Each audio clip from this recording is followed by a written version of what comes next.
Hello commandos, welcome to Biomentors classes online.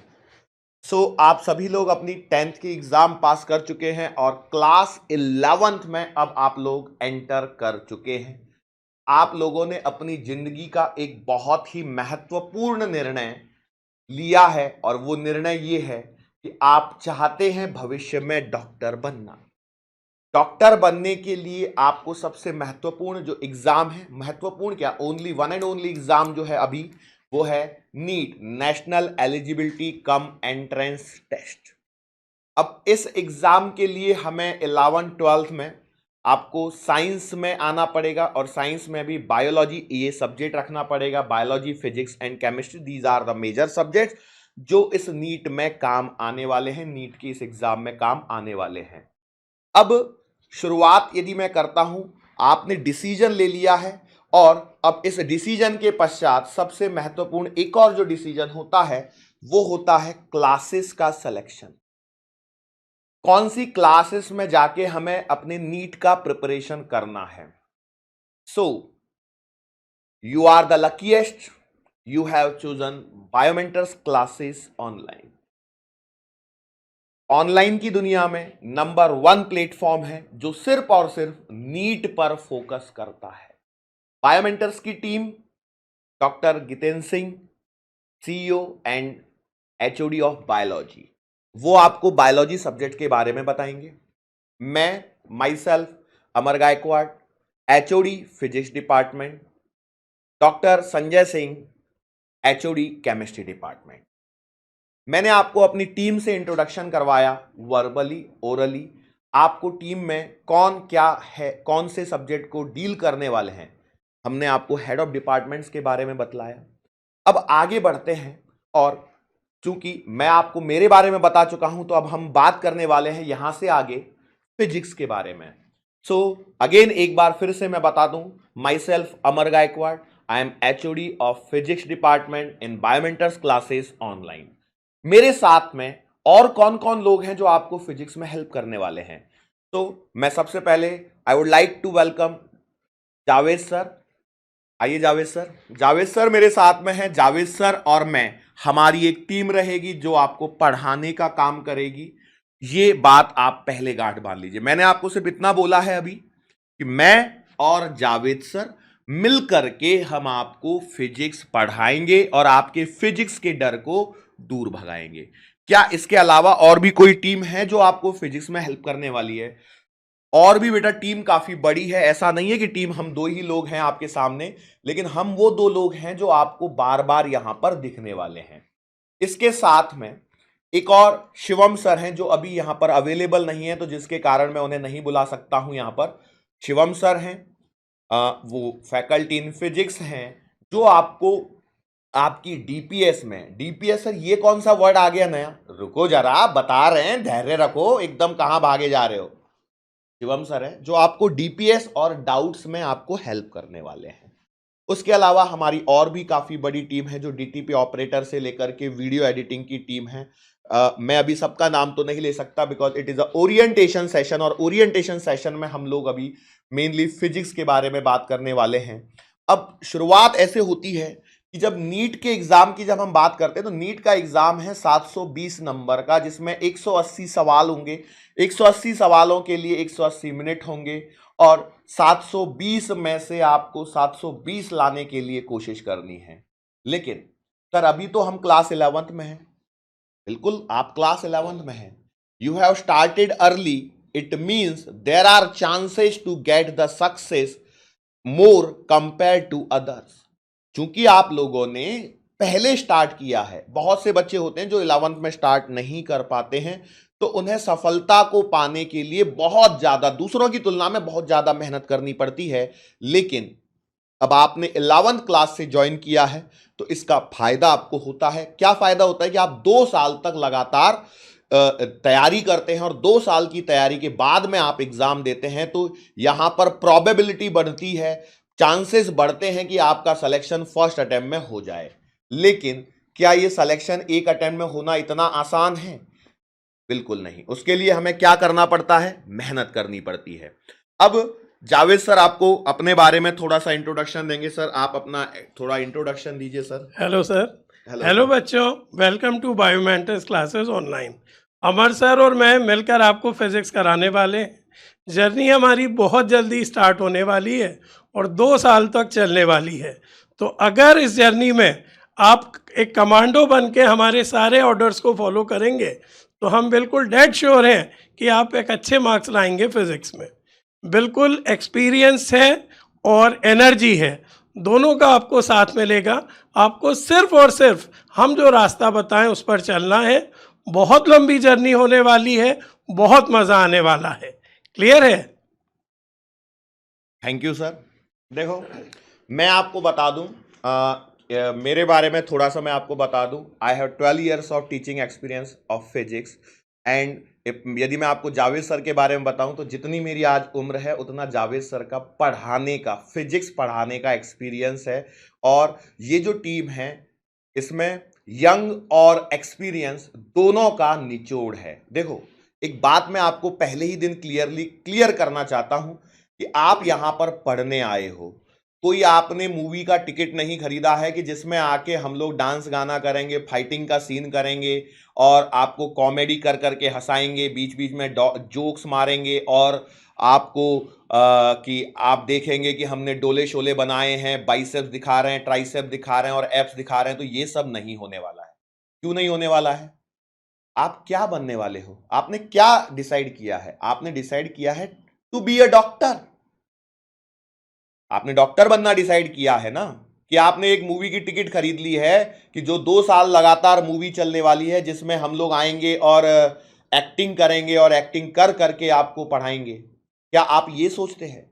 यदि आप ये सोचते हैं तो my dear friends, you are at a wrong place. Biomentors is an honest institute where we work hard towards the betterment of the students, and we don't call you student, we call you commando. and commando word जब हम आपको बता रहे हैं तो आपको एक अनुशासन, डिसिप्लिन इनकी जरूरत होती है।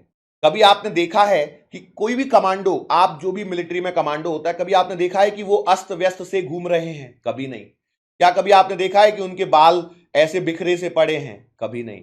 क्या आपने कभी देखा है कि कमांडो है और वो ऊल जुलूल हरकतें कर रहा है या अभद्र व्यवहार वो कहीं कर रहा है? नहीं। Once a commando always a commando. तो हम आपको कमांडोज की तरह एक डिसिप्लिन में रखने वाले हैं और ये डिसिप्लिन बेटा किसी भी कॉम्पिटिटिव एग्जाम को क्रैक करने के लिए सबसे इंपॉर्टेंट पॉइंट जो है, सबसे इंपॉर्टेंट पिलर जो है, सबसे इंपॉर्टेंट थिंग जो है एक स्टूडेंट की लाइफ में होनी चाहिए, और वो है डिसिप्लिन। एंड मोर और less I must say self discipline. Discipline भी दो तरह का होता है बेटा। एक होता है सेल्फ डिसिप्लिन और एक वो आता है जो हंटर के जोर पे लाया जाता है। हंटर के जोर का डिसिप्लिन ऑफलाइन में फिजिकली पॉसिबल है, लेकिन ऑनलाइन में आपको सेल्फ डिसिप्लिन की बहुत ज्यादा आवश्यकता है। अब ये सेल्फ डिसिप्लिन लाएं कैसे सर?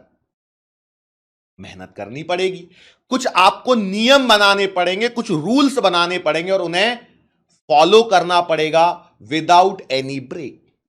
अब ऑनलाइन और ऑफलाइन में ये एक मात्र अंतर है। ऑफलाइन में हम आपको हंटर के जोर पे, डंडे के जोर पे डिसिप्लिन में ला सकते हैं, लेकिन क्या आपको लगता है ये उचित है?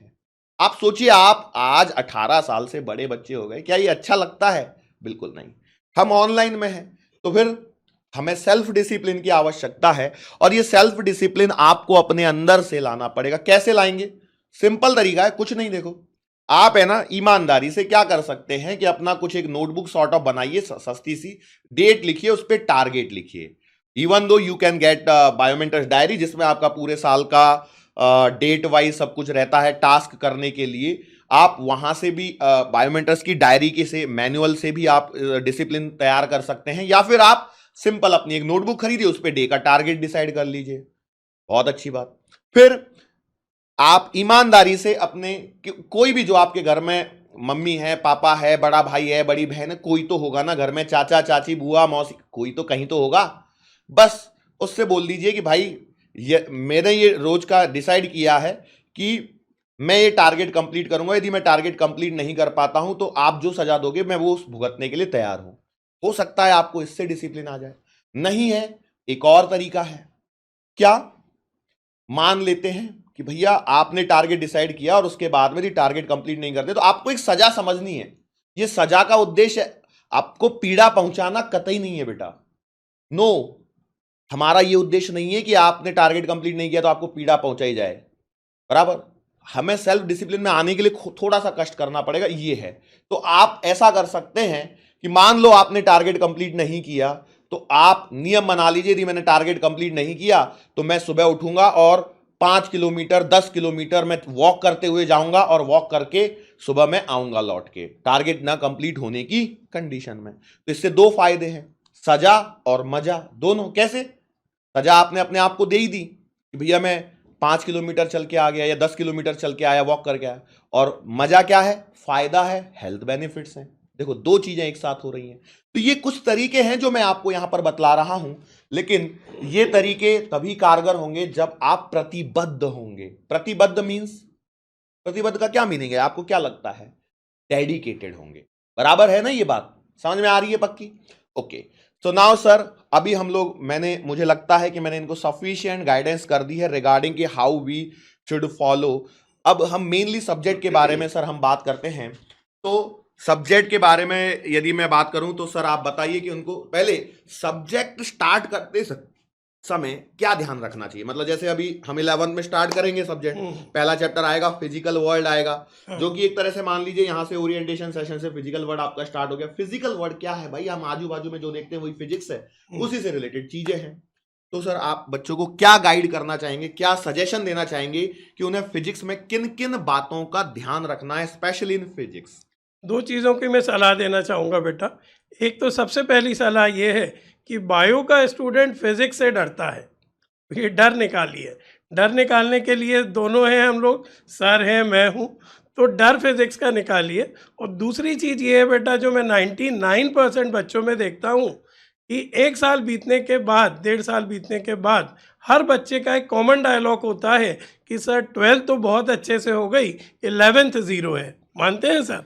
बिल्कुल मानता हूं सर। क्या होता है ना, मैंने मतलब बहुत जगह पे ऑब्जर्व किया है कि जहां पर स्कूलिंग सिस्टम है, जी। मतलब जहां पर स्कूल्स हैं, वहां का बच्चा फिर भी ठीक ठाक कर लेता है।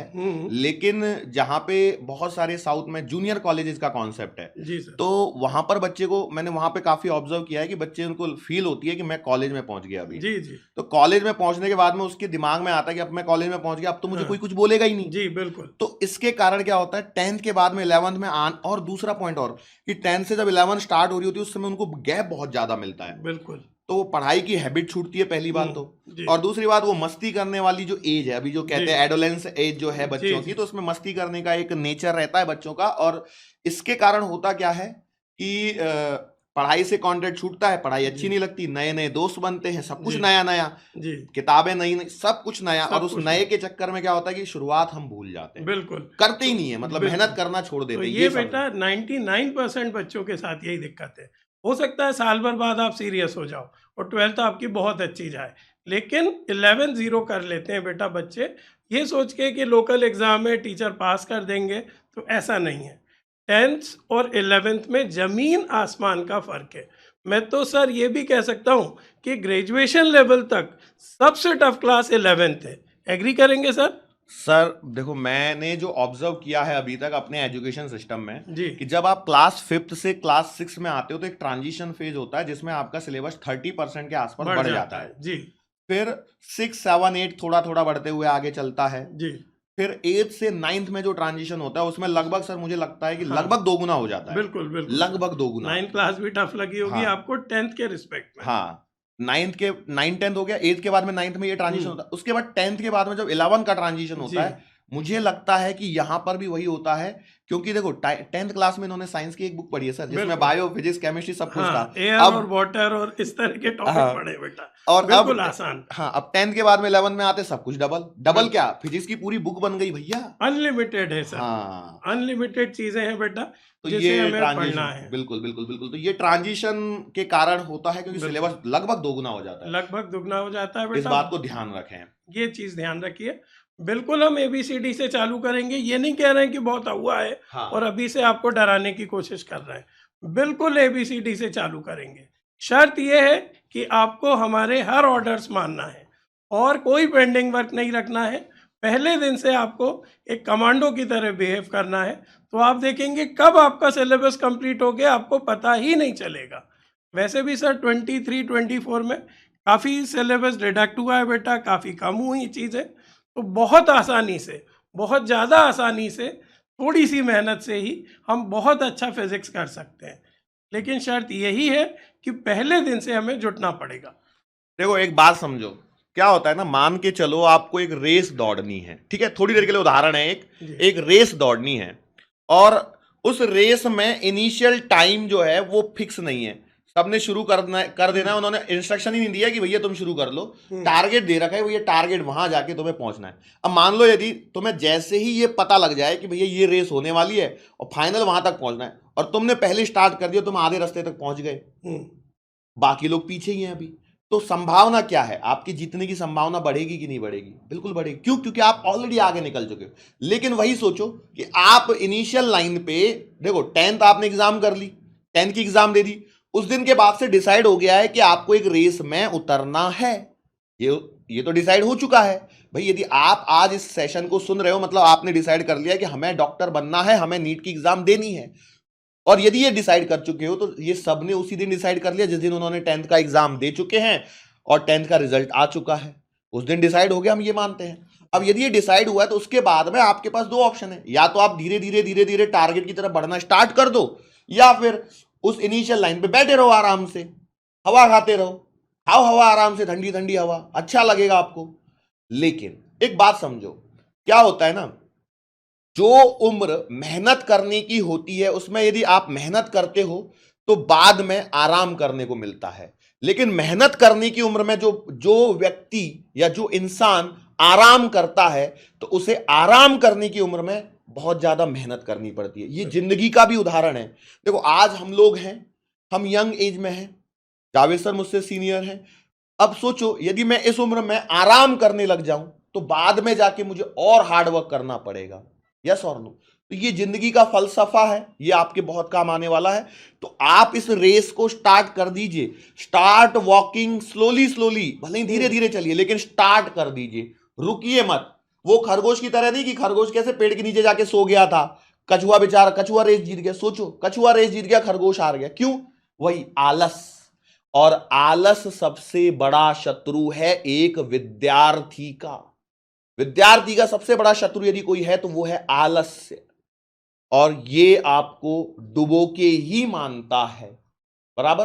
तो ये बात है, देखो हमारी बातें बहुत कड़वी होती हैं, हम करेले ऊपर से नीम चढ़े, मान लो दोनों को, हम दोनों ही ऐसे हैं, एकदम शक्ल भी करेले जैसी हो गई है हमारी, इतने कड़वे हैं, और ऊपर से नीम चढ़े हुए, मतलब कड़वी बातें करेंगे, मीठी बातें तो आती नहीं है हमको। एक सर बताना चाहूँगा इंसिडेंट, एक मैंने एक बड़े प्लेटफॉर्म पे 4-5 साल पढ़ाया है, तो मेरा नाम JS रख दिया था सर। तो मुझे यही लगता था जावेद सिद्दीकी है, जावेद सिद्दीकी है, तो बच्चों ने JS रख दिया है। जब मैंने कोचिंग छोड़ी है वो लास्ट दिन मुझे बच्चों ने बताया कि JS यानी आपका नाम था जल्लाद सर। तो जावेद सर मैं समझता रहा और असला नाम मेरा बच्चों ने क्या रखा था, जल्लाद सर। तो यही है बेटा, हो सकता है आप भी जल्लाद कह के बनाओ, लेकिन ये सब जल्लादी सिर्फ आपके लिए। क्यों सर? सर कुछ ऐसा ही हमारे साथ में भी है। मैं बच्चों को बोलता था कि जैसे मेरा नाम अमर गायकवाड़ है तो AG होना चाहिए, GA क्यों है? मतलब AG बोलना चाहिए ना, AG बिल्कुल सही है। तो वो AG नहीं, वो GA बोलते थे। अच्छा, तो मैं भी ऐसे ही सोचता था कि हाँ भाई कि उल्टा कर दिया होगा। हाँ उल्टा कर लो, वो ऐसा नहीं था, वो गुंडा आतंकी था। गुंडा भी और आतंकी भी, क्योंकि मतलब जब मैं भी था तो मैं बजा देता था चलते चलते। बिल्कुल, तो यही जरूरी है बेटा, है ना? तो वो क्लास का माहौल एकदम ऐसे बना रहता था कि जैसे कैसे कि आया और आज होमवर्क दिया है और ये कंप्लीट नहीं हुआ तो बजा ही दिया। तो अब धीरे धीरे फिर हम ऑनलाइन में आए, कंट्रोल किया हमने, अपनी हैबिट्स को कंट्रोल किया, तो वो एक इमेज बन जाती है और वो रहती है। खैर उससे फर्क नहीं पड़ता है। अब सोचो ये मतलब दो जल्लाद हैं वो आपके सामने, मैंने बोला ना करेला और ऊपर से नीम चढ़ा। हाँ। देखो मैं, अच्छा आप लोग सोच रहे होंगे सर आप हमें डरा रहे हो क्या? हम डराना नहीं चाहते बेटा। देखो एक सिंपल बात है, आपको जिंदगी की हकीकत से रूबरू होना ही होगा, और जिंदगी की हकीकत यही है कि जो मेहनत करता है, स्मार्ट वे में मेहनत करता है, वो आगे बढ़ता है, और जो बैठा रहता है, सोता रहता है, उसकी जिंदगी सोते सोते कट जाती है, अपने माँ बाप के पैसों को वेस्ट करते रहते हैं। एक और बात सर, माँ बाप से मुझे एक और बात याद आई। जी। देखो आपकी जिंदगी में भी वही फेज आने वाला है, आप कोई नए नहीं हो। हर साल हम बहुत सारे स्टूडेंट्स को पढ़ाते हैं, बहुत सारे विद्यार्थी हमारे पास आते हैं, और मैंने देखा है, पता है क्या होता है सर, हम डीमोटिवेट फील कर रहे हैं सर, हमें मोटिवेशन नहीं आ रहा है सर, आप कुछ मोटिवेट करो हमें। देखो एक बात बोलता हूं, एक सिंपल, आज ही नोटबुक में लिख के रख लेना। सुबह उठ के ना, यदि आप बाहर हैं कहीं, मान लो यदि आप अपने घर पे नहीं हैं और आप किसी दूसरे अन्य शहर में इंटरनेट कनेक्टिविटी के कारण कहिए, या किसी और रीजन से दूसरे शहर में आके पढ़ रहे हैं, तो पहली फुर्सत में एक काम जरूर करना, अपने माँ बाप का एक फोटो मंगवा लेना, अपने मम्मी और पापा का एक फोटो मंगवा लेना और उसको देखना। क्योंकि यदि आपको अपने माँ बाप की आंखों में देख के, माँ बाप की शक्ल देख के यदि आपको मोटिवेशन नहीं आ रहा है ना, तो जिंदगी में आपको कोई मोटिवेट कर ही नहीं सकता। रोज सुबह उठने के बाद में ये सोचना कि मुझे ये मेरे माता पिता का सपना पूरा करना है, मुझे मेरे मम्मी पापा को प्राउड फील करवाना है, और इसके लिए मुझसे जो बन सकता है, जितनी मेहनत करनी होगी उतनी सब मैं करने के लिए तैयार हूं। चाहे दुनिया इधर की उधर हो जाए, सब करूंगा मैं, बट मैं हार नहीं मानूंगा। ना थकेगा तू कभी, ना हारेगा तू कभी, बस चलते रहना है, ये शर्त है। मुझे लगता है ये मोटिवेशन सफिशिएंट है आप लोगों के लिए कि किस प्रकार से हमें मोटिवेट रहना है। देखो मोटिवेट रहना पड़ेगा भाई। यदि आपने गाड़ी को कहीं ब्रेक दिया, मैं मानता हूं ब्रेक जरूरी है, गाड़ी को ठंडा करना जरूरी है, लेकिन इतनी भी ठंडी मत करना कि फिर चालू ही ना हो। गाड़ी लॉन्ग रास्ते पे चलना है तो हमें गाड़ी को बीच बीच में ब्रेक देना होगा। मैं मानता हूं गाड़ी को थोड़ा सा ठंडा करना होगा, लेकिन इतनी भी ठंडी मत कर देना कि पता लगा कि गाड़ी अब स्टार्ट ही नहीं हो रही है, बैठ गई वहीं जाके। ऐसी ना होने देना बेटा।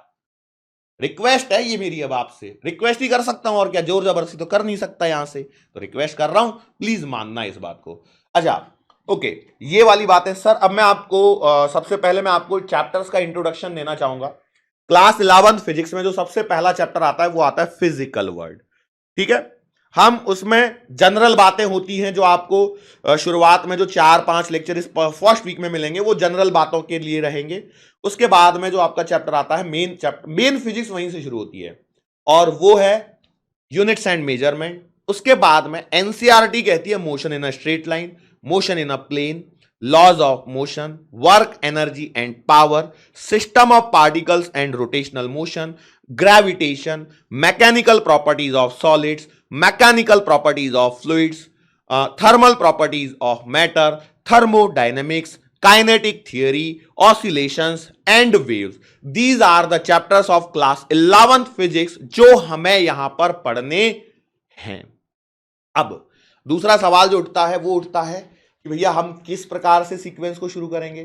तो देखो आज ओरिएंटेशन सेशन में आपको हम दोनों की शक्ल एक साथ दिख रही है, मतलब हम दोनों मिलकर आपको पढ़ाने वाले हैं, ये बात सत्य है, बिल्कुल सत्य है। अब इसके बाद में इस वीक में जो 4 लेक्चर आएंगे आपके सामने, उसमें 2 लेक्चर मेरे हिस्से में है, 2 लेक्चर जावेद सर के हिस्से में। अब ये दो का डिस्ट्रीब्यूशन हमने कैसे किया, एकदम सिंपल बात है। सबसे पहला चैप्टर जो है यूनिट्स एंड मेजरमेंट, उसके साथ में शुरुआत करने वाले हैं जावेद सर। जावेद सर आपको सबसे पहला चैप्टर यूनिट्स एंड मेजरमेंट ये पढ़ाएंगे। सर आप बच्चों को एक बार बताना चाहेंगे यूनिट्स एंड मेजरमेंट में आप सबसे पहला टॉपिक कौन सा पढ़ाएंगे? सबसे पहला टॉपिक मैं कराऊंगा बेटा गलतियां, एरर्स। समझे? फिजिक्स में भी एरर से ही चालू किया है। इसमें बच्चों को बताया जाता है कि हमें क्या नहीं करना चाहिए जिससे एरर प्रोड्यूस ना हो।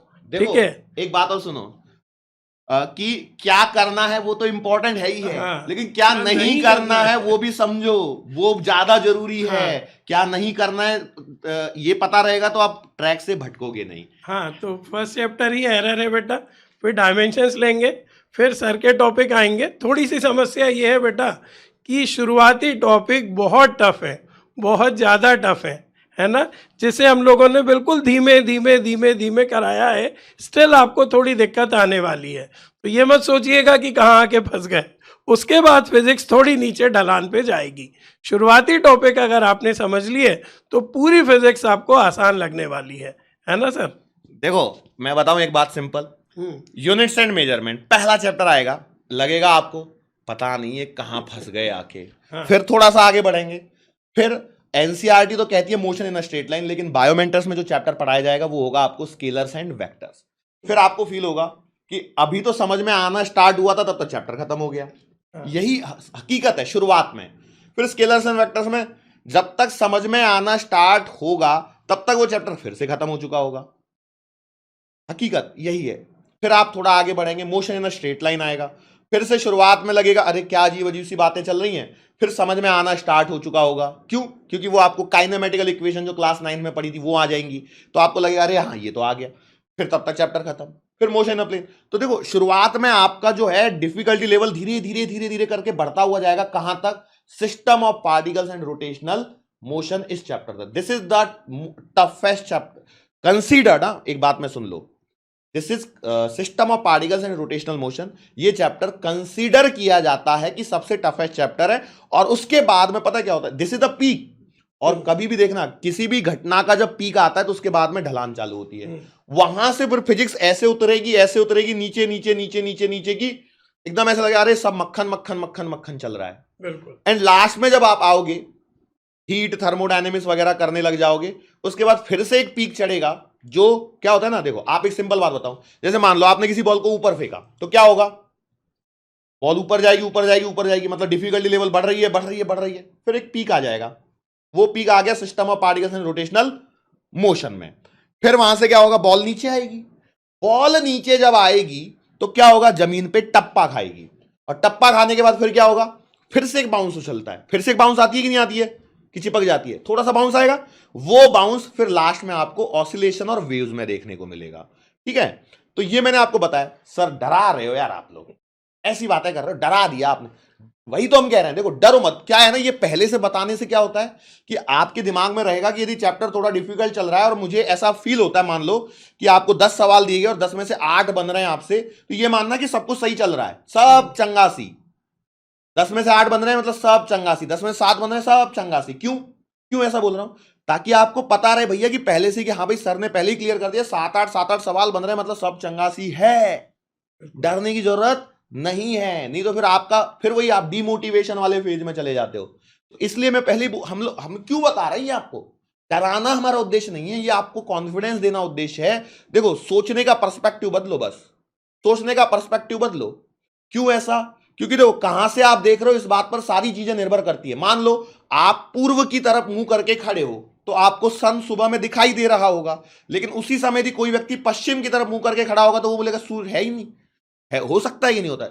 तो पर्सपेक्टिव को बदलना जरूरी है। ये पर्सपेक्टिव जब तक नहीं बदलोगे तब तक काम नहीं होगा। तो सर हमने बच्चों को चैप्टर्स के बारे में बतलाया कि चैप्टर्स क्या हैं। अच्छा, अब इसके बाद मैं वो जो हमारी बातें रह गई, क्या रह गया कि आपका जो यूनिट्स एंड मेजरमेंट होगा उसके बाद फिर आगे क्या होगा।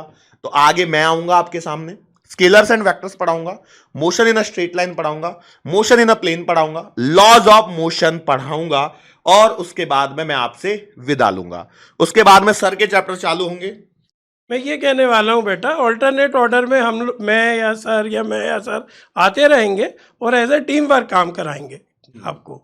कभी कंपेयर करने की गलती मत करना बेटा। हाँ, ये सबसे बड़ी समस्या है बेटा कि ये सर अच्छा पढ़ा रहे हैं, ये सर का समझ में नहीं आ रहा, ये सर बुरा पढ़ा रहे हैं, इन सर का ज़्यादा समझ में आ रहा है। ऐसा कुछ नहीं है बेटा, ठीक है? सर भी इंजीनियर है, मैं भी इंजीनियर हूँ, लेवल दोनों का बिल्कुल सेम है। हमने इस हिसाब से सेट किया है बेटा। कुछ टॉपिक हैं जो सर के बहुत अच्छे हैं तो वो सर कराएंगे आपको, कुछ टॉपिक मेरे ठीक ठाक हैं तो मैं कराऊंगा आपको। कभी हम लोगों में कंपेयर नहीं करना। हम लोग मिले हैं आपके भले के लिए, मिल के आपको काम कराएंगे, टीम वर्क में आपको काम कराएंगे। किसी तरह का हम लोगों में कोई क्लैश नहीं है। क्यों सर? बिल्कुल आराम से कर पा रहे हैं। हाँ, हमारे बीच में कोई क्लैश नहीं है और आपको लड़ाई करवानी भी नहीं है। नहीं तो पता लगा आज सुन के अच्छा इन्होंने बोल दिया इनमें अच्छी दोस्ती है। हाँ। तो रुको तो सही जरा। अब मैं कमेंट में डालता हूँ, जैसे अमर सर का लेक्चर आएगा, हाँ। क्या पढ़ाते हैं अमर सर, बहुत बकवास पढ़ाते हैं, देखो जावेद सर ने कितना अच्छा पढ़ाया था। फिर जावेद सर का लेक्चर आएगा, जावेद सर के लेक्चर में क्या जावेद सर पढ़ा रहे हैं, कुछ समझ में नहीं आ रहा, अमर सर देखो कितना अच्छा पढ़ाते हैं। हाँ तो ऐसी हरकतें ना करें। देखो हरकतें मैंने शब्द बोल दिया, लेकिन ठीक है, एक बात समझो, हाँ क्या है ना, you must respect your teacher, you must respect your teacher to get the knowledge.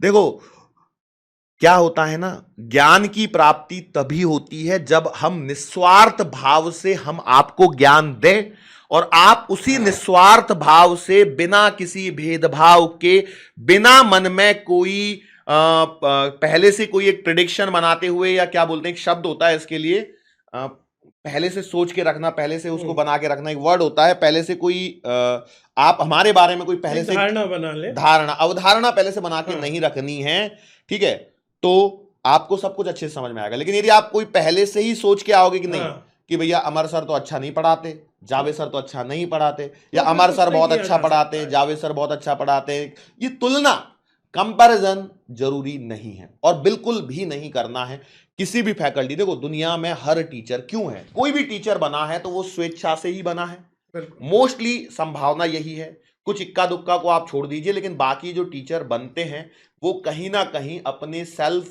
Passion के कारण बनते हैं। मैं आपको बताना चाहूंगा, मैंने 2008 से पढ़ाना स्टार्ट किया है।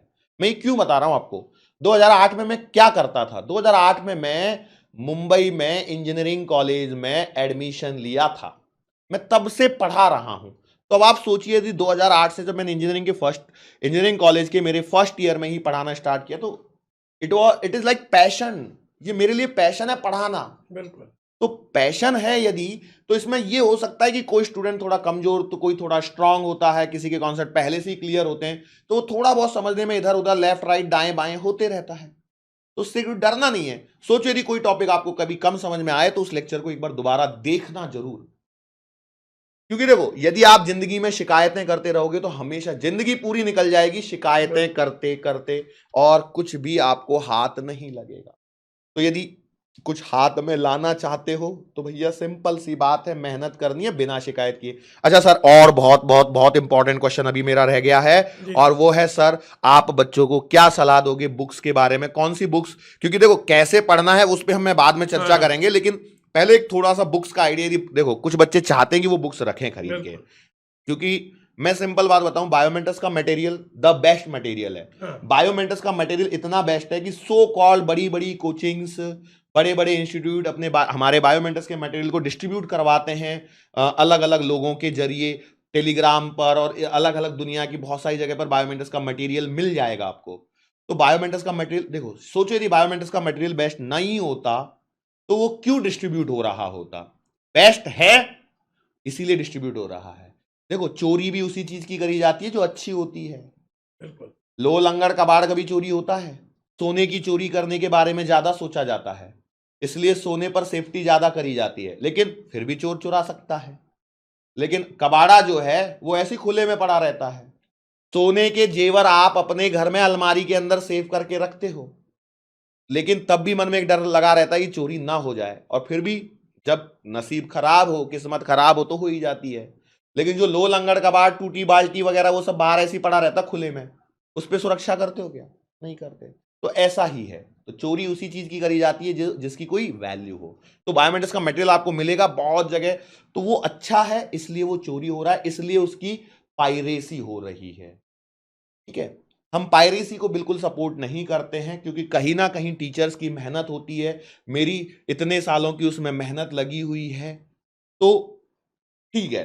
लेकिन मैं आपको बताना चाहूंगा कि बायोमेंटस का मटेरियल द बेस्ट है, लेकिन फिर भी इच्छा होती है, क्योंकि क्या होता है किसी ना किसी स्टूडेंट के मन में थोड़ी बहुत शंका होती है, या ये कहिए कि कोई स्टूडेंट इतना परफेक्ट होता है कि उसने पूरे मटेरियल को पहले एक बार में सॉल्व कर चुका होता है, तो उसे और चाहिए और चाहिए और चाहिए। तो उसके लिए सर आप कुछ तो बुक्स आप सजेस्ट कीजिए। जैसा कि सर ने बोला, बेटा हमारा मटेरियल मोर देन सफिशिएंट है, स्टिल अगर आप चाहते हैं तो सबसे पहले तो सर एनसीईआरटी रहना चाहिए। एनसीईआरटी होनी चाहिए भैया, भूल ना जाना एनसीईआरटी को, वो आपकी मदर बुक है। बिल्कुल। एनसीईआरटी भी कौन सी बेटा, लेटेस्ट एडिशन वाली। हाँ। इस साल में नहीं कहूँगा कि आप पुरानी कहीं से अरेंज कर लें। क्यों? क्योंकि फिजिक्स का, केमिस्ट्री का, बायो का काफ़ी सारा सिलेबस डिडक्ट हुआ है बेटा, काफ़ी कम हुआ है। आप फॉर्चुनेट हो, आप किस्मत वाले हो कि काफ़ी कम आपको पढ़ना है। तो लेटेस्ट एनसीईआरटी होने चाहिए, लेटेस्ट प्रीवियस ईयर क्वेश्चन की एक पतली सी बुक आती है, अगर वो आपके पास हो, वैसे तो हम पूरे कराएंगे आपको, स्टिल अगर आपके पास हो तो आपको देख के अच्छा लगेगा कि ये टॉपिक हमने किया और ये इस साल क्वेश्चन आया है और ये हमसे बन रहा है। और बिगनर्स के लिए सेल्फ स्कोरर सर मैं सजेस्ट करना चाहूँगा, आपकी एररलेस, क्या राय है बिल्कुल सर? बिल्कुल सर। देखो, मैं तो एक सिंपल बात कहता हूँ, जिसको बहुत ज्यादा प्रैक्टिस करनी है ना, हाँ, उसके लिए सबसे बेस्ट सेल्फ बुक है स्कोरर। यूनिवर्सल सेल्फ स्कोरर हाँ, के नाम से आती है, एररलेस के नाम से आती है, जो भी आपके यहाँ पे जिस भी नाम से उसका प्रचलन हो। हाँ, क्यों बेस्ट है, what is the reason behind this book? देखो, ऐसा मत सोचना कि यूनिवर्सल वालों ने हमको पैसा दे दिया 1-1 लाख, हाँ, जावेद सर आपको 1 लाख और हमको 1 लाख की भैया कि जाके जी, हमारी बुक का प्रचार करो। जो जेन्युइन बात है वो वो जेन्युइन बात जेन्युइन है, है, जी। नीट के पॉइंट ऑफ व्यू से मैं आपको बोल रहा हूं। हम्म, अच्छा, इससे भी बढ़िया बढ़िया बुक आती हैं कॉन्सेप्ट समझने के लिए, इससे भी बढ़िया बुक है। डीसी पांडे सर की बुक है, डीसी पांडे सर की बुक बहुत अति उत्तम है। एससी वर्मा सर की बुक है, कॉन्सेप्ट्स ऑफ फिजिक्स। लेकिन एक बात समझो यार, आप कौन सी एग्जाम के लिए प्रिपरेशन कर रहे हो? नीट के लिए। हम्म। तो हम नीट के पॉइंट ऑफ व्यू से आपको बताना चाहेंगे कि एररलेस अच्छी बुक है, सफिशिएंट बुक है। अब क्यों अच्छी है, उसका रीजन है उसमें नंबर ऑफ क्वेश्चन ज्यादा है। एक चीज और, ये आपको पुरानी भी मिले तो भी तो भी आप ले चलेगी, सकते हो। कोई भी हो एररलेस, कोई दिक्कत मतलब नहीं है सस्ते इसमें। से सस्ते में जो जुगाड़ कर सको ना, हाँ, वो ये कर चलेगी। लेना। जी, जी। कोई दिक्कत नहीं है, कोई दिक्कत नहीं है, सस्ते से सस्ते में जुगाड़ करके उसको लगा लेना। क्योंकि उससे क्या है ना, उसमें देखो क्या होता है, एक सिंपल बात बताऊं मैं आपको, एक सिंपल सा फॉर्मूला बताऊं, V is equal to I R, Ohm's law. ये पढ़ा है आपने? पढ़ा है, 9th में पढ़ लिया होगा, V बराबर आई आर। हाँ, वही। अब इसमें जो है ना, एररलेस की खास बात यही है कि V बराबर आई आर पे भी आपको उसमें 3-4 सवाल मिल जाएंगे, बिल्कुल। जो कि एक बेसिक वाले बच्चे को, जिसको लगता है ना कि मैं बहुत कमजोर हूं, मुझसे कमजोर व्यक्ति कोई, मुझसे कमजोर स्टूडेंट कोई है ही नहीं, जिसे अपनी काबिलियत पर जिसे शंका हो कि मैं मतलब दुनिया का महामूर्ख व्यक्ति हूं, महामूर्ख बच्चा हूं और मुझे बहुत ज्यादा घिसना पड़ेगा, मेहनत की जरूरत है। मेहनत की बहुत ज्यादा जरूरत है, तो भैया उसके लिए यूनिवर्सल सेल्फ स्कोरर बहुत अच्छी बुक है। अब कोई बीच में बैठ के सोच रहे होंगे, सर इनके लिए तो आपने ये वाली बता दी, मैं तो टॉपर हूं मेरे स्कूल का, मेरे लिए क्या? तो मैं आपको बता दूं, आपके लिए भी ये बुक अच्छी है। क्यों अच्छी है मैं आपको बताऊं, रीजन बताना चाहूंगा कि हमारे जो सेलेक्टेड कमांडोज रहे हैं प्रीवियस ईयर में, विवेक दुबे और भी बहुत सारे बच्चे, इन्होंने यूनिवर्सल सेल्फ स्कोरर 5-5 बार, 4-4 बार बनाई हुई है, तब जाके उन्होंने 685, 700 के स्कोर तक पहुंचे। सोचो, उन्होंने यूनिवर्सल सेल्फ स्कोरर जैसी बुक जिसमें हर चैप्टर में 300, 400, 500 क्वेश्चंस हैं, उसको उन्होंने 1-2 साल के अंदर में 4 से 5 बार, 6 बार बनाया हुआ है। मतलब अभी तक जो मैंने मैक्सिमम सुना है 5 बार सुना है, 6 तो मेरे मुंह से निकल गया, 4-5 बोलते बोलते 5 बार का मैंने सुना हुआ है।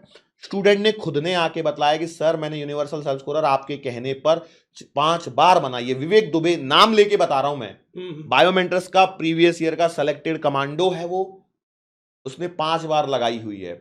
अब एक कश्मीर वाला विद्यार्थी, सर उसका नाम मैं भूल रहा हूं, जी सर, श्रीनगर जम्मू से विद्यार्थी आया था, उसका अपना इंटरव्यू भी है सर हाँ YouTube पे। जी हाँ, तो उसने भी 4 से 5 बार लगा डाली। अब सोचो यार, इतनी मेहनत, अब नहीं करोगे मेहनत तो फिर क्या है, मेहनत तो करनी पड़ेगी।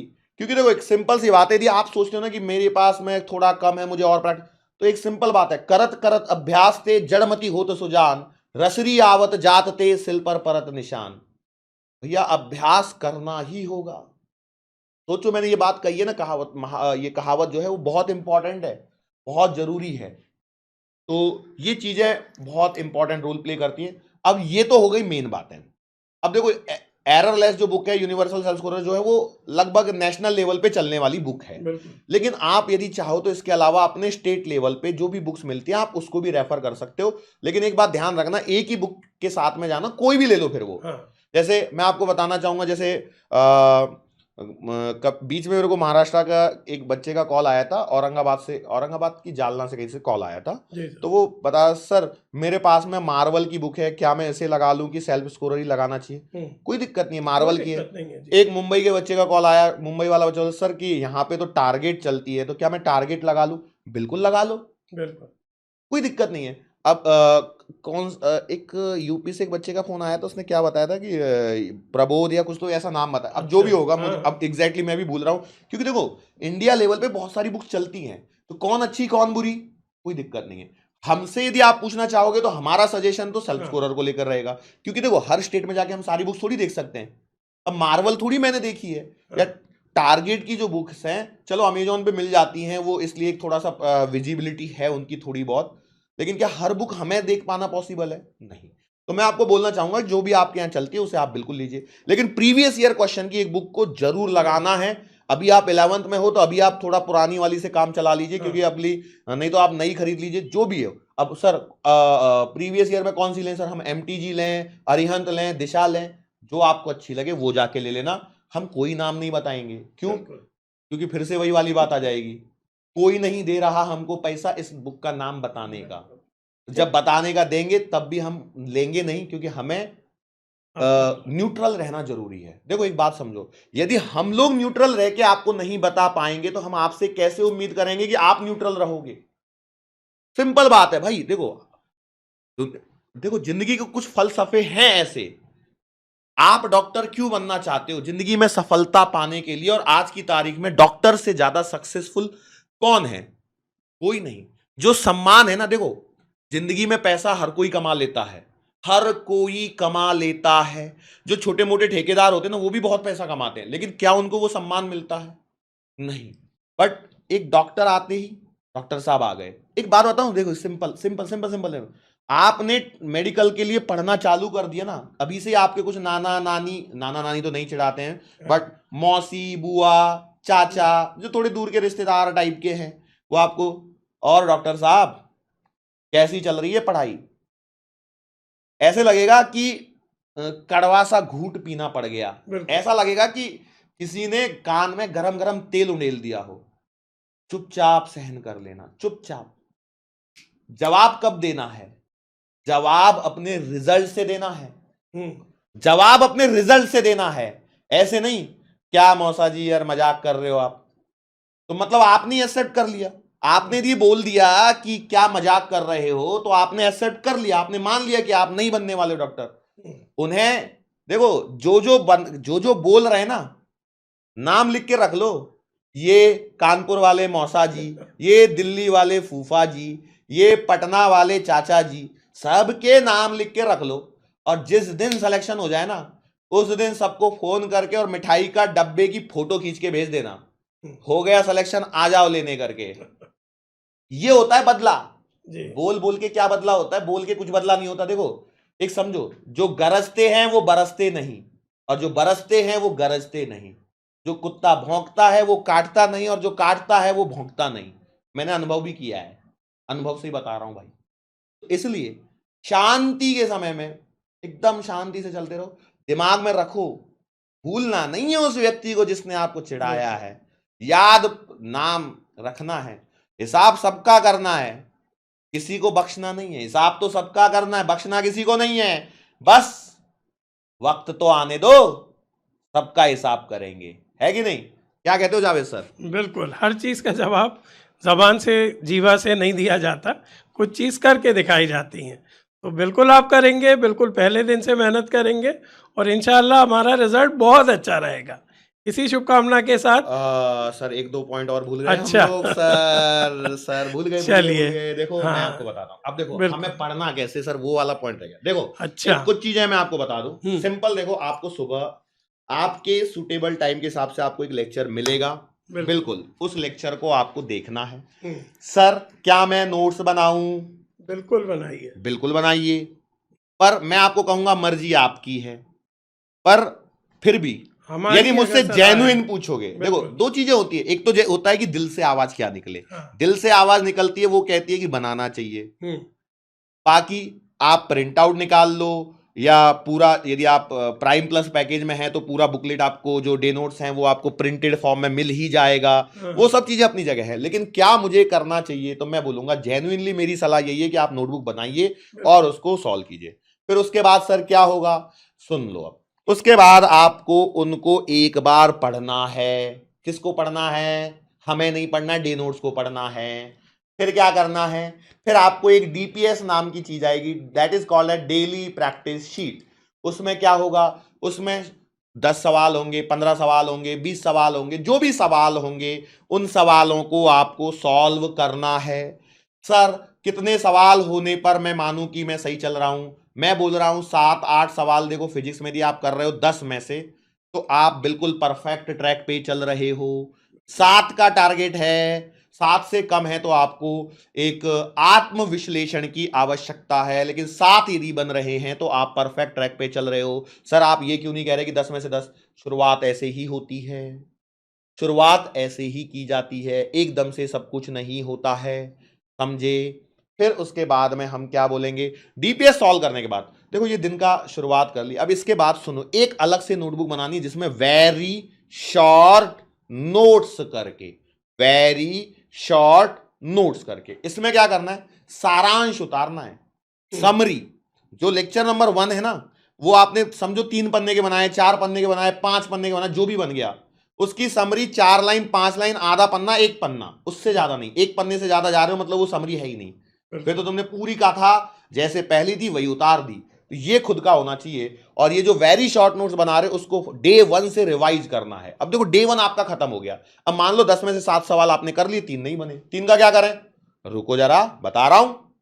अगला दिन आएगा, नेक्स्ट डे में जब आप जागोगे, लेक्चर नंबर 2 स्टार्ट करने से पहले, लेक्चर नंबर 2 स्टार्ट करने से पहले आंखें करनी है बंद और यहां रखनी है उंगली अपनी, ऐसे ऐसे उंगली रख के लेक्चर नंबर 1 का पूरा रिकॉर्डिंग करना है। हाँ सर आए, सर ने बोला hello commandos welcome to Biomentors classes online. इसके बाद सर ने बोला हाँ आज हम ये टॉपिक पढ़ने वाले हैं, इस टॉपिक में ये बोला, इसके बाद ये बोला, इसके बाद ये बोला, इसमें 2 एग्जांपल कराया, इसका ये एग्जांपल का आंसर है, इसका ये फॉर्मूला बताया, इसमें ये टॉपिक बताया, और ये सब रिवीजन करना है। और इसको आपको देने 5 मिनट मैक्सिमम, और तभी लेक्चर नंबर 2 की शुरुआत करनी है। अब देखो कल के डीपीएस के 3 सवाल बचे हैं, अभी रुको जरा बता रहा हूं। लेक्चर नंबर 2 में आप एंटर करिए, लेक्चर 2 को देखिए, लेक्चर 2 की डीपीएस बनाइए। अब जो 3 सवाल बचे थे पहले प्रीवियस लेक्चर के, उनको फिर से एक बार सॉल्व करने की कोशिश कीजिए।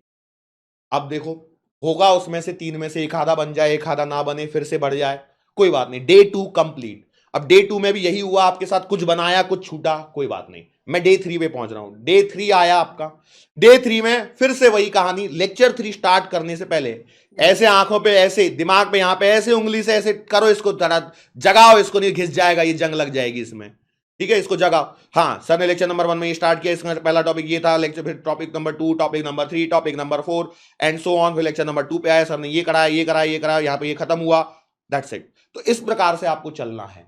यदि ऐसे चलोगे तो सफलता को कोई नहीं रोक सकता। बाकी मर्जी आपकी है भैया, मेरा काम है सलाह देना, गाइड करना, ये हमारा काम है जो हम बखूबी करने की कोशिश अच्छा करें। सर, जो नहीं बने थे उसके बारे में भी तो हाँ तो बताइए। वही तो मैंने बोला ना सर, हाँ। ये कोशिश हमें कम से कम लगातार 3 दिन तक अच्छा। करनी है, मिनिमम 3 डेज, 3 दिन तक। यदि 3 दिन के बाद में यदि आपको सफलता नहीं मिलती है, जी। तब आप उसका वीडियो सॉल्यूशन देखेंगे।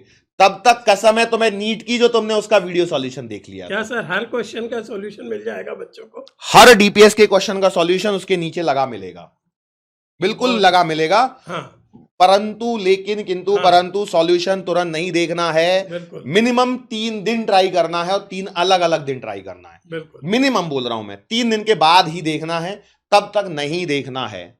बिल्कुल। सर क्या इसका मतलब यह है कि आप लेक्चर नंबर 1 की डीपीएस में लेक्चर नंबर 3 का भी क्वेश्चन डालोगे? इसका मतलब ये कतई नहीं है। आप अपने दिमाग में मिस परसेप्शन मत बनाइए, कोई परसेप्शन मत बनाइए पहले से, क्योंकि इससे क्या है ना, आत्म विश्लेषण की शक्ति बढ़ेगी आपकी, आप क्वेश्चन की अप्रोच को समझोगे। इसलिए मैं बोल रहा हूं, हो सकता है उस दिन कुछ गलती हो गई हो, कुछ हो गया हो। हाँ अब इसके बाद आपने सर ये बात बोली तो इससे मुझे एक और पॉइंट याद आया जो बहुत इंपॉर्टेंट है, और वो पॉइंट है क्या, एक नोटबुक और खरीदनी है और उस पर लिखना है मेरी गलतियां, बाई आपका नाम नीचे, क्या, माई मिस्टेक्स बाई अमर गायकवाड़, मेरी गलतियां अमर गायकवाड़ के द्वारा। मतलब मेरा नाम मत लिख देना, अपना लिखना उस पर। फिर क्या करना है उसमें क्या करना है, जो आपने डीपीएस सॉल्व करी थी ना पहले नंबर की, तो उसमें 3 सवाल नहीं बने थे, आपको पता होगा तो, याद है ना, हमने तो बोले ना 7 का टारगेट था, मान लो 7 बन गए, 3 छूट गए थे ना। तो जिस दिन आप सॉल्यूशन अब देखने जाओगे तो अब आपको लिखना है मेरी गलतियां में कि भैया ये क्वेश्चन नंबर था, ये क्वेश्चन था उसमें, और मेरे से क्वेश्चन इस कारण से नहीं बना था, ये लिखना जरूर मेरी गलतियां। क्योंकि जैसे जैसे आप आगे बढ़ोगे वैसे वैसे गलतियां कम होंगी, और ये कहानी जब आप करोगे तो आपको इसका फायदा मिलेगा। और मैं आपको बता रहा हूं ये मैंने कहां से सीखा है, हमारी एक प्रीवियस कमांडो रही है नैन्सी अंसारी करके, जी। उसने ये किया था और उसने मुझे बताया कि सर मैंने ऐसे किया, क्योंकि देखो सेलेक्टेड कमांडोज के आउटपुट से बिल्कुल हम आपको इनपुट दे पाते हैं, उनका जो आउटपुट है वो हमारे लिए आपको देने के लिए इनपुट बन जाता है। वो किस रास्ते पर चले हाँ, तो ये उसका बताना और जरूरी है। उसमें से क्या लेने वाली चीज है, क्योंकि हाँ। हर चीज नहीं करी जा सकती, तो जो करी जा सकती है वो मैं आपको बतला रहा हूं। देखो नाम ले रहा हूं बकायदा कमांडोज का, हमारे ही कमांडोज हैं, मैंने ही उनको पढ़ाया है मतलब जब तक जावेद सर ज्वाइन नहीं किए थे तब तक तो मैं अकेला फिजिक्स पढ़ा रहा था। लॉन्ग लॉन्ग एगो वाली बात है, पुरानी हो गई ये बात है वो। अब हम जावेद सर और मैं मिलके पढ़ाते हैं, क्योंकि हमारे बैचेज भी डिस्ट्रीब्यूटेड है। लेकिन सुनिए, तो ये काम की चीजें हैं। अब जावेद सर भी आपको बीच बीच में ड्यूरिंग द लेक्चर्स आपको कुछ कुछ चीजें ऐसी बताते रहेंगे, मैं भी बताता रहूंगा, ऐसा नहीं कि बिल्कुल नहीं बताएंगे, आएंगे कोरे पढ़ाएंगे, ऐसा नहीं होगा। बट हाँ, ये आज की बात है सबसे ज्यादा मोस्ट इंपॉर्टेंट। ठीक है, चलो सर, और तो कुछ नहीं। नहीं सर, मेरे हिसाब से आपने बहुत अच्छे से गाइड कर दिया है बच्चों को। बच्चे भी फुल ऑफ एनर्जी से बैठे हैं और मुझे तो लग रहा है कि ये इंतज़ार कर रहे हैं सर कि बिल्कुल। कब लेक्चर आए और कब हम युद्ध में पार्टिसिपेट देखो करें। युद्ध में पार्टिसिपेट करने के लिए आपको पूरा मौका मिलेगा, लेकिन अभी ये जो फर्स्ट वीक है बेटा, हाँ। फर्स्ट वीक में बस हम आपको इंटरेस्ट जगाए रखने के लिए कुछ कुछ देते रहेंगे। एक्चुअल क्लासेस आपकी जो स्टार्ट होंगी वो मंडे को ही होंगी, मतलब इस वीक में आपको सिर्फ बेसिक बातें होंगी। लेक्चर्स को देखना जरूर है, सीखने की कोशिश करनी है, इंटरेक्शन बढ़ाने की कोशिश बस बिल्कुल करनी है। बेसिक में भी हम काफ़ी कुछ आपको बताएंगे जो आपके लिए इम्पोर्टेंट होगा, बिल्कुल है ना। बाकी मेन लेक्चर कब से चालू करेंगे सर? सर मेन लेक्चर जो है वो आपको 24 अप्रैल से स्टार्ट होंगे मेन लेक्चर। हाँ। लेकिन मैं आपको फिर से बता दूं, आज का ओरिएंटेशन लेक्चर, लेक्चर नंबर 1, कल आने वाला लेक्चर, लेक्चर नंबर 2 रहेगा, जिसमें मैं आपके सामने आऊंगा, कुछ बेसिक बेसिक बातें, कुछ मोशन के बारे में, कुछ फोर्स के बारे में बतलाऊंगा। फिर लेक्चर नंबर 3 सर आएंगे, सर आपको कुछ एनर्जी के बारे में बतलाएंगे। फिर लेक्चर नंबर 4 फिर जावेद सर आएंगे, वो आपको कुछ हीट वगैरह के बारे में बतलाएंगे। फिर लेक्चर नंबर 5 फिर से मैं आऊंगा, फिर मैं आपको कुछ और थोड़ी बहुत चीजें बतलाऊंगा। इस प्रकार से फर्स्ट वीक आएगा, तो इससे क्या आपको एक थोड़ा सा पुराना जो आपने 9-10 में पढ़ा था वो रिकॉलिंग के लिए आएंगे। क्योंकि फिर जब हम कूदेंगे तो देखो, एक बार जब हम आगे निकल गए तो फिर पीछे मुड़ के देखने के लिए कोई स्पेस नहीं रहेगा। तो इसलिए थोड़ा सा हम आपको आपके साथी कमांडोज के आने तक थोड़ा थोड़ा सा आगे बढ़ाएंगे। ठीक है।